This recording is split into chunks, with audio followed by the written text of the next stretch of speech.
Saturday night's main event was not a good show. There's a few talking points coming out of the show, but overall I was really disappointed. And maybe that is on me for putting these shows on a PLE pedestal. I do have to keep reminding myself that they're not PLEs, they're just kind of like a TV special. It's basically just a glorified Raw. But I just felt like nothing went in WWE's favour for this show, and overall it just completely fell flat. But let's get into it. The first match on the show was Randy Orton versus Drew McIntyre. Randy Orton had Jelly Roll in his corner and McIntyre had Logan Paul in his corner. Orton and McIntyre should be able to have a good match, but they just weren't given enough time. And the reason for that is now they've set up a tag match at SummerSlam with Orton and Jelly Roll versus McIntyre and Logan Paul, which I don't know, is anyone really excited for? I've seen a lot of people online saying that WWE doesn't need the celebrity guest appearances anymore. Their kind of hottest period before WrestleMania 40, where they had like sellout after sellout after sellout, they really had no celebrity appearances at that point, so do we really need them? I know WWE has had celebrity appearances for ages now, all the way going back to WrestleMania 1, so it does help shows, obviously. But right now the roster is so stacked with talent, do we really need it? Especially at the compromise of this match. This could have been a great match, but it didn't even go that long. Is Drew's momentum completely killed? Orton takes him out and picks up the victory. And it's just weird, this forced Orton and Jelly Roll are friends narrative. Like, where has that been? I know they did tease some of it on SmackDown, but before that,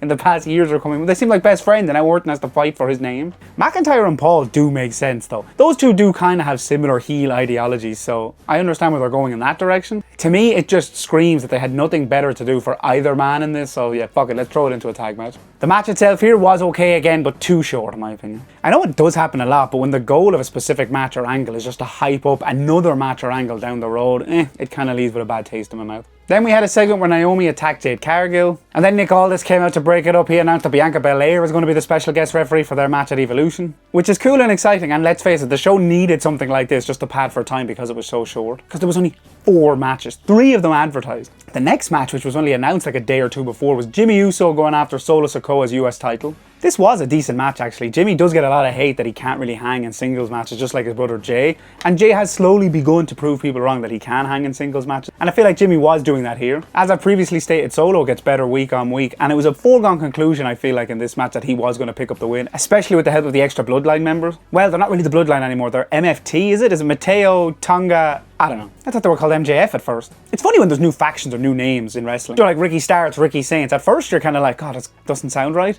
But I'm sure over time, in like a year's time, we're like, oh, MFT, that's that group. It's just at first, it never really seems to stick. After the match, they were beaten down on Jimmy, and Jacob Fatu came out to make the save. He's still owed a rematch for the title, by the way. Why did Jimmy get a match ahead of him first? But it seems like they're clearly setting up to war games with the Bloodline-esque factions. You're going to have Solo's side versus Jacob's side. Jacob's probably going to have Jimmy and Jay in there. Who would be the 4th member? Is it going to be Roman? Like, Roman is a bigger fish to fry. Where is Roman? Next in a match that I was really excited for, it was LA Knight versus Seth Rollins. The brief bit of this match we actually did see was good. The two performers linked up well together. But of course, the talking point coming out of this is Seth Rollins' knee injury. At one point he went for a moonsault, lionsault type move, but just seemed to tweak the knee on landing. But obviously Rollins does have a history with that knee injury, so I at first thought it was a work. I thought they were going to work that into the match, that he's feigning the knee injury to lull LA Knight into a false sense of, you know, sympathy, and then he just roll him up or something like that. And the fact they weren't cutting away, they kind of held on the shot for a while. They didn't cut to the crowd, they didn't cut to a package or something like that. I did think, okay, I know where this is going. But no, then really abruptly, LA Knight just hit the BFT, picks up the win. He looks so mad and pissed, and of course should be. The kind of plan was thrown out the window.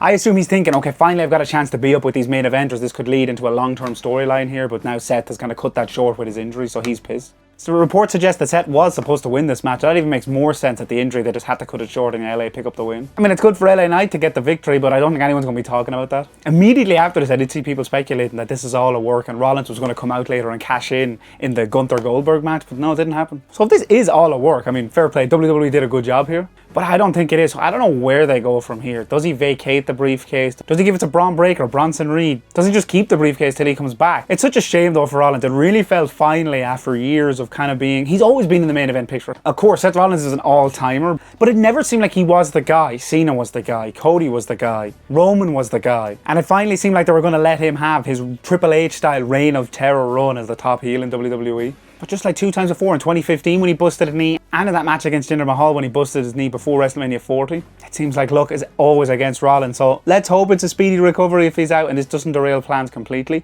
But this could completely derail WWE's plans going forward into Survivor Series, Rumble and Mania. Obviously this is no one's fault. It's not Seth's fault, LA Knight's fault, it's not WWE's fault. But something like this happening, it just felt like it added to the overall down nature of the show. It felt rushed. Not that the match was rushed or the performance was rushed. It just felt like there was just this hanging cloud over this show that of course something like this would happen. And I felt like that continued into the main event. In his final match ever, Goldberg faced off against Gunther for the World Heavyweight title. I noticed when Gunther was coming out to the entrance, I know he was just doing heel work, but he looked kind of pissed. I was like, oh my god, he's pissed because he knows he's going to lose. Goldberg's last entrance was a nice touch. You had Doug Dillinger for WCW, Norman Smiley was there, his son was there, he gave him all the hug just before he went out. That's a nice touch. I know that would probably mean a lot to him. But I felt like from the get-go, you could see Goldberg was in pain. He seemed like he was nursing a leg. It seemed like he was struggling to walk. It didn't seem like an age thing, like a bad hip or something. It just felt like he was injured. It looked like he'd pulled a muscle or something like that. So I was immediately like, oh god, this is going to be a train wreck.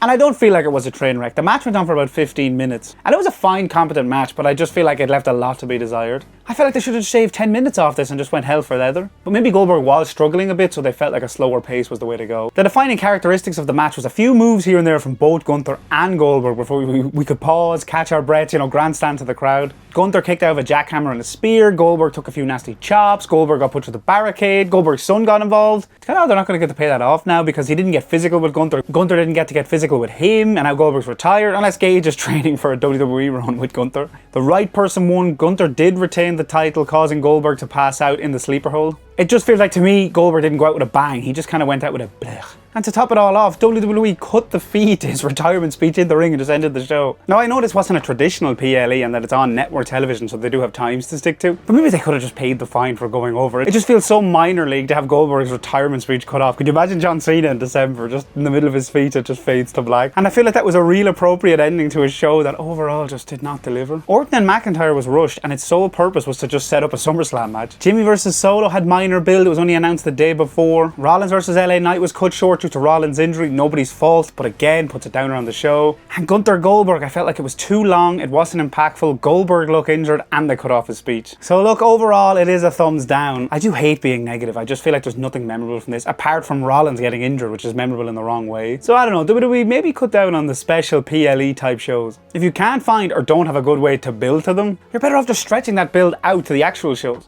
I'd rather 12 PLEs a year with great builds than 24 plus with mediocre builds with a lot of filler feuds in there. So if you're a big Goldberg fan and you really want to see his last match, check this out, but other than that, you could give it a skip. What do you think of Saturday night's main event? Was I too hard on it? It's about 3 weeks to SummerSlam now, the first ever 2-night SummerSlam, so that'll be interesting to see if WWE can deliver. Thanks so much for watching, and as always, I'll see you on the next one.